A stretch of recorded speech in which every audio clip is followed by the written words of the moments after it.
Your answers, though you might not like them. The universe began 13.7 billion years ago as a singularity of infinite density and temperature. It will expand and fragment until the fragments become singularities of their own and repeat the process. The grand unified theory is a lot closer to its turtles all the way down than scientists guess. The Earth will end with a bang and not a whimper. Life is common in the universe, but intelligent life is not.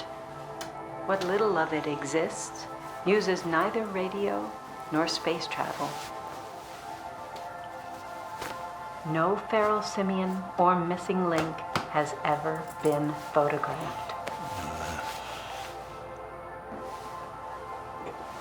The creature in Loch Ness was a plesiosaur, but it died in 1976 and locals concealed the carcass. The Mayas died of a pandemic hemorrhagic fever. Atlantis was the island of Crete.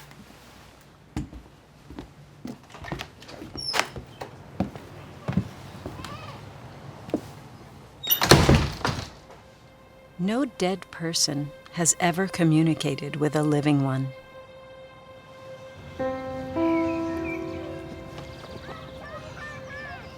Ghosts are not the spirits of the dead, but cross-consciousness memories to which sensitive minds have non-chronological access. A tiny percentage of people have this ability. You do, slightly.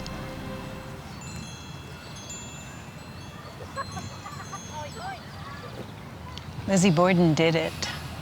Her sister knew. George Jaffe, a Jewish immigrant tailor living in London's East End, performed the killings ascribed to Jack the Ripper before lapsing into gibbering mental incompetence and dying of syphilis. Bruno Hauptmann did not kidnap Charles Lindbergh Jr. alone, but his accomplice had long since died when he went to trial. Arthur Lee Allen was the Zodiac.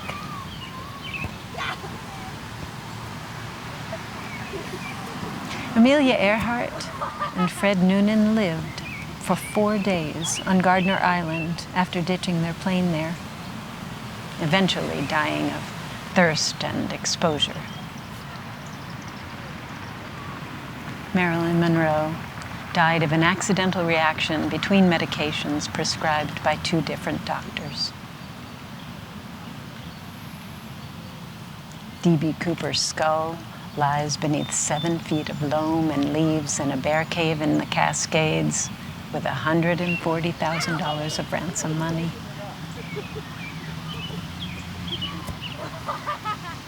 President Kennedy was shot non-fatally by Lee Harvey Oswald, then killed accidentally by a Secret Service agent.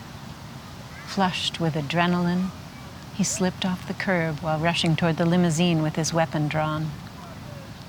Because Oswald fired the initiating shot, the FBI, CIA, and Treasury Department felt justified in leading all investigations to him.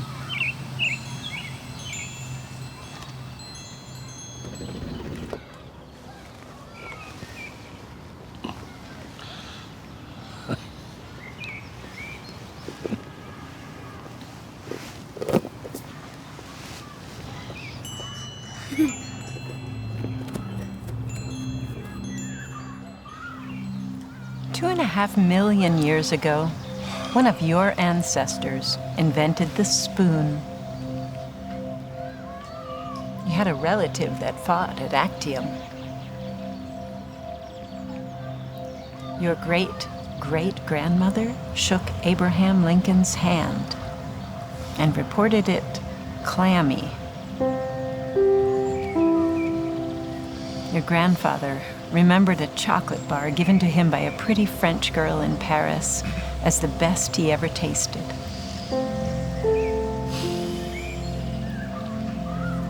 Your parents did indeed meet at church, but only after your father locked the Sunday school room and charged your mother a kiss to escape. Your father wanted to be an architect, but he worried he couldn't support his family, so he became a mill worker. Your mother couldn't face staying at home after working during the war, so she talked him into starting his own mill and helped him run it. Your father drew houses on napkins for the rest of his life.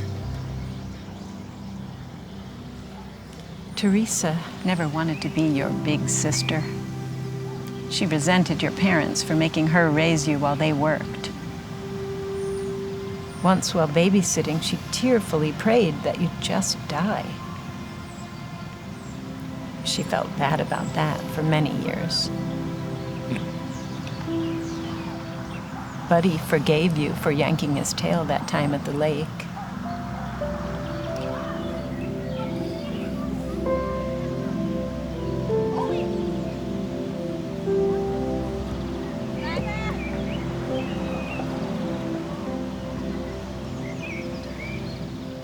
A boy named Damon Phillips stole your bicycle in the 4th grade, but he took better care of it. The angry old man living across the street wasn't a Nazi, but a Jewish concentration camp survivor.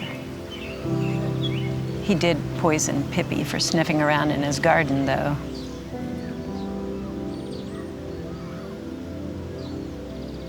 Heather Duncan would certainly have gone with you to the 9th grade dance. That gangly hick with the bad mustache who spit tobacco on you at the pep rally is on death row. Your father wanted you to be a reporter. It was a career to which you were suited, as well as attorney or teacher. Teresa would have made an excellent teacher.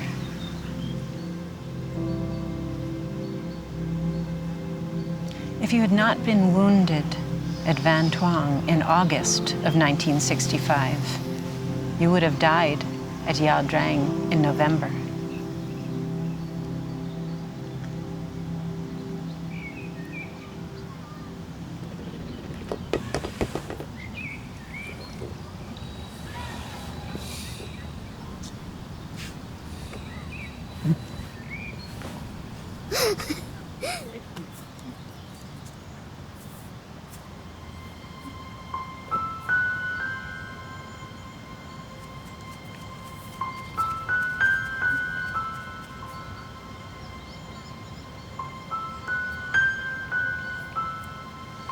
Over the course of your career in homicide, your work resulted in the arrests of 620 people. 254 were guilty but exonerated. 96 were innocent but convicted anyway. Of those, 44 were guilty of other crimes. Only 31% served their entire terms in prison. Of those released, more than half killed again. Jacques Herman did not kill those girls. You were right that Vernon Jean Johnson hid Sandy Berenson within view of the nursery window. Her body lay floating about 300 yards away in an old septic tank, and finding it would have cinched the case.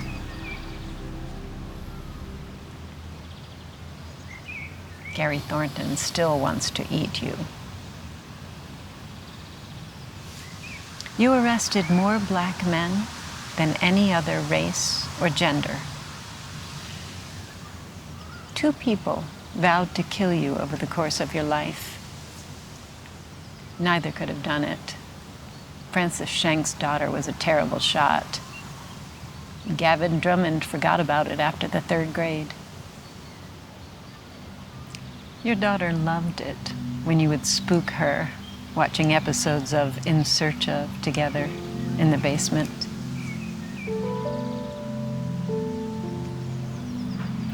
Sharon's parents never liked you as much as they did her last boyfriend. They took them both to dinner when you divorced. She's happy, but she does not regret marrying you. Sometimes she misses those late summer naps, those midnight trips to Krispy Kreme. No one could ever love you enough. But Jennifer Harris came closest. She still thinks of you and your kiss beneath the pier on prom night. Your greatest strength is your desire to ask all the big questions. Your greatest weakness is your fear of asking the little ones.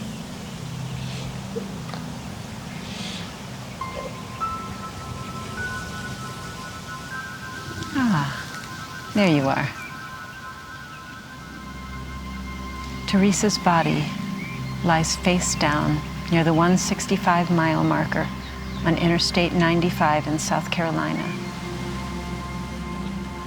Her murderer, a councilman from nearby Florence, chuckles every time he drives his Cadillac Escalade by that spot. His only motive was convenience, and there was no way to catch him. Nothing you've done would disappoint her.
Mom!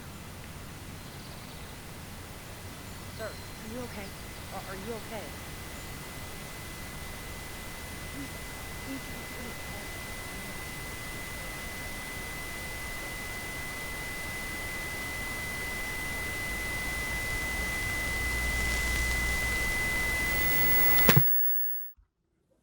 Your answers, though you might not like them.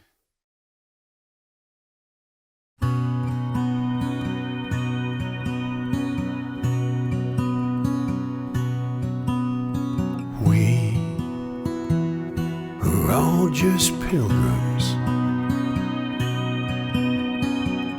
travelers through time and space. Lifetime full of questions, to answers we may not want to face. Answers we may not want